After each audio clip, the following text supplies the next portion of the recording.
இந்த உலகத்திலேயே பெரிய பணக்காரன் யாருங்க? அப்படி ஒரு கணக்கெடுப்புலாம் எடுத்து வச்சுருக்காங்கல்ல. ஈலான் மஸ்க் இந்த உலகத்திலே பெரிய பணக்காரர்.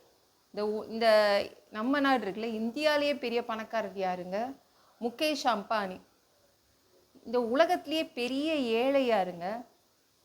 யாருமே அதற்கெல்லாம் கணக்கெடுப்பு எடுத்ததே இல்லை. ஏங்க? இந்த உலகம் வந்து செழிப்பான தோட்டத்தை தான் பார்க்கும், செழிப்பானவங்கள தான் பார்க்கும். கரெக்டா?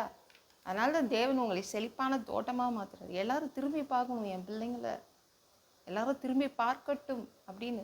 செழிப்பான தோட்டமாக அது மாதிரி வற்றாத நீர் ஊற்றாக உங்களை அவர் மாற்றுவார். சரிங்களா? தேவன் வந்து அப்படி உங்களை மாற்றி உங்களை செழிப்பாக வச்சுப்பார். ஈசாக்கு தெரியுமாங்க? ஆபிரகாமுடைய பையன். அவங்கள பார்க்க ஒரு நாள் ஒரு ராஜா வராரு. அவர் பேர் அபிமெலேக்கு. ஏன் அந்த ராஜா ஈசாக்கை திரும்பி பார்த்தான்? அவன் ஒரு ராஜா. எதுக்கு ஈசாக்கு வீட்டுக்கு ஏன் போனோம்? காரணம் தான், அது ஒரு காரணத்தோடு தான் போகிறான். ஆதியாகமம் 26:13. ஈசாக்கு ஐஸ்வர்யவானாகி வர வர விருத்தி அடைந்து மகா பெரியவன் ஆனான். பார்த்தீங்களா? இந்த ராஜா எதுக்கு போயிருக்காரு பாருங்க. ஐஸ்வர்யவான் ஈசாக்கு, பெரிய பணக்காரன். யாரை விட பெரிய பணக்காரன்? அபிமெலேக்கு என்ற ராஜாவை விட அவன் பெரிய பணக்காரன். அதனால் அபிமெலேக்கு மோப்பம் பிடிச்சி ஈசாக்கை பார்க்க வந்துட்டான். ஈசாக்கு கிட்ட போய் என்ன பேசுகிறான் பாருங்களா. ஆதியாகமம் 26:29.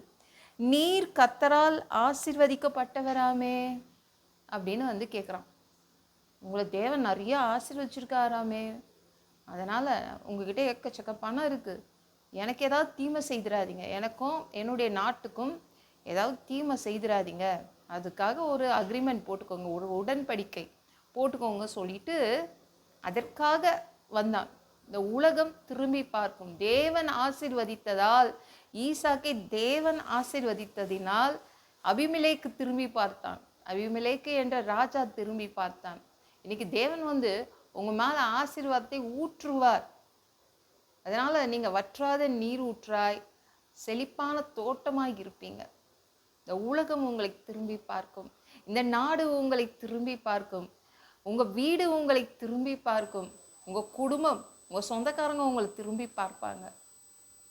சரிங்களா? தேவன் அப்படிதான் மாற்றுவாரு.